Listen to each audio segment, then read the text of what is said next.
Hello everyone, welcome to my channel. Genoa City woke under a brittle February sky, the kind that made everything feel sharper, more exposed. And on this Wednesday, February 25, 2026, exposure was exactly what everyone feared. On the private railcar that had become both refuge and prison, Kane Ashby stood alone, staring at his reflection in the darkened window. The countryside blurred past, but his mind was stuck in one place: Victor Newman's cold, unmistakable warning. Fix this or you'll never see your family again. Kane had replayed those words so many times they no longer sounded like a threat. They sounded like a prophecy. He lifted his phone and left yet another message for Amanda Sinclair, his voice tight but controlled. Call me, stick to the plan, no deviations, we don't have room for mistakes. The moment he ended the call, the railcar door slid open. Devon Hamilton stepped inside. The air shifted instantly. Devon didn't waste time on pleasantries. His eyes were blazing, his jaw locked tight. Where are Lily and the twins? Kane didn't flinch. He'd rehearsed this too. They're fine. Fine, Devon echoed, disbelief dripping from every syllable. You expect me to take your word for that? They're safe, Kane insisted, his tone measured, but his hands betrayed him, clenched, white-knuckled at his sides. Devon stepped closer, then tell me where they are. Silence. That silence said everything. Devon's temper ignited. You've been running around town acting like you're the victim here. Meanwhile, my sister and her children are missing. Kane's composure cracked. You think I don't know that? You think I'm not spending every second trying to fix this? I would never let anything happen to them. Then why won't you tell me who's behind this? Devon shot back. Or are you the one pulling the strings? Kane's eyes darkened. If I tell you who's responsible, we may never see them again. Devon laughed bitterly. You expect me to believe that? This is starting to sound like Dominic all over again. You remember how that ended. The accusation hit its mark. If anything happens to Lily, Devon warned, voice low and deadly, I will rain hell down on you. Kane didn't look away, understood. But when Devon stormed out, Kane exhaled like a man who had just survived an execution, barely. Across town at the Newman ranch, Nick Newman was not surviving anything quietly. He was packing, ranting, practically vibrating with fury. Matt Clark is free, he snapped, knocking over a chair in the process. Again, and we're just supposed to what? Sit here and trust the system. Victor Newman watched his son carefully, his expression unreadable. He disappeared after his release, Victor said evenly. He would not be foolish enough to show his face here. Nick laughed harshly. I've heard this before, we've all heard this before. His voice cracked with rage. No one I care about is safe, not Sharon, not the kids, not anyone. Why? Victor raised an eyebrow as Nick's anger spiraled, chewing him out for not letting him handle Matt when he had the chance. You should have let me take care of him, Nick growled. Victor's tone turned cold. You are not an executioner. Nick's eyes burned. This is going to end, and it's going to be me who does it. Nikki Newman appeared at the top of the stairs just in time to hear that. Her face drained of color. Nick stormed out, leaving behind a wake of tension so thick it could suffocate. Nikki turned to Victor, shaken. He's not thinking clearly. Victor's jaw tightened. I will handle Clark before anyone else does. At Crimson Lights, things were no less volatile. Sharon Roselle sat across from Phyllis Summers, studying her like a puzzle she intended to solve. Was it worth it? Sharon asked gently. Stealing Newman Enterprises, alienating everyone, including your son.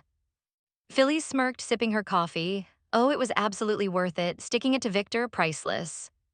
And Daniel, Sharon pressed, you think he'll just forgive you? If he can forgive you for framing him for Heather's death, Phyllis shot back, he can forgive me. Sharon recoiled, that's disgusting. After a tense pause, Sharon recalibrated. I'm not attacking you, she said softly. I'm concerned. We forged a bond in prison, don't you remember the rage we felt toward Matt Clark? Phyllis's eyes flickered with amusement. Oh, I remember. You felt it toward the Newmans, Sharon continued, almost hypnotic in her tone. I can help you fix this before you lose everything. Phyllis tilted her head. You're trying to get inside my head. And is it working? Sharon asked sweetly. Before Phyllis could answer, Nick burst in like a storm. He zeroed in on Phyllis immediately. You've gone too far. Phyllis rolled her eyes. Oh good, the tag team has arrived. The Summers conglomerate will not survive this, Nick warned. We will crush you. Philly stood cool as ice. I'm not giving Newman Enterprises back ever. She strutted out, leaving Sharon to glare at Nick. I was getting through to her, Sharon snapped. Nick barely heard her. Matt Clark is back. At the outdoor cafe, Noah Newman was experiencing a shock of a very different kind. Sienna Bacall appeared seemingly out of nowhere and kissed him. I'm moving to Genoa City, she announced breathlessly, to be with you. Noah blinked. Are you serious? She smiled, but there was unease behind it. Your parents are okay with this, right? They've got bigger problems, Noah admitted. Newman Enterprises, Matt Clark. At that moment, Noah's phone buzzed. Unknown number. What do Genoa City, Hollywood, and hell have in common? Noah frowned. Before he could respond, Sienna's phone rang. Detective Burrow. She answered and went pale. Meanwhile, back on the railcar, Phyllis found herself face to face with Kane. You wanted to see me, she purred. Kane studied her. I admire what you pulled off. She laughed. You're trying to seduce me into giving Newman back. His tone shifted. You're the only one who can fix this. She arched a brow. Fix what? My family. Phyllis turned to leave, but an imposing security guard blocked her path.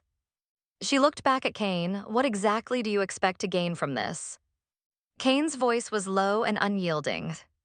I expect you to give me what I want. Fear had a scent, and on that railcar, it hung thick in the air.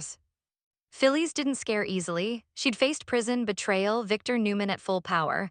But the way Kane stood there, desperate yet calculating, made her pause. You can't be serious, she said carefully. You think I'm going to help you?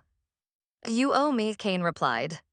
She laughed outright. I owe you for what? For playing Victor's puppets. Kane stepped closer. Victor has Lily and the twins.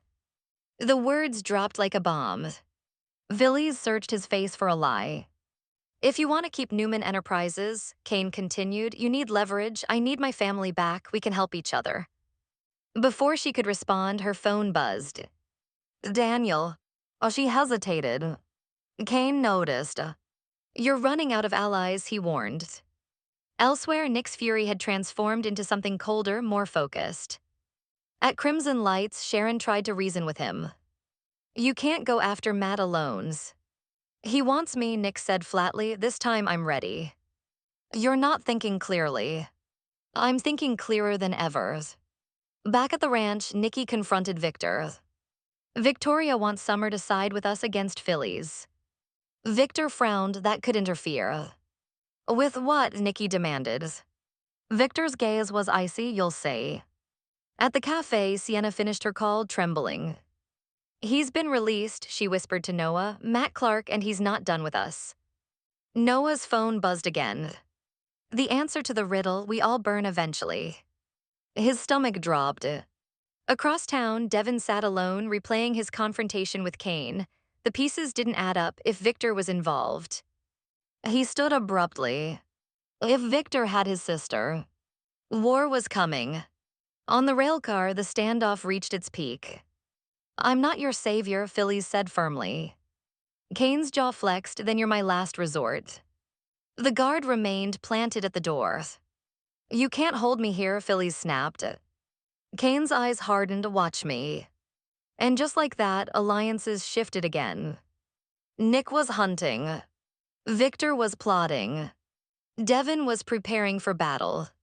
Sharon was manipulating. Sienna was terrified. And somewhere in the shadows, Matt Clark was watching. Waiting. Because in Genoa City, hell wasn't a place. It was a promise.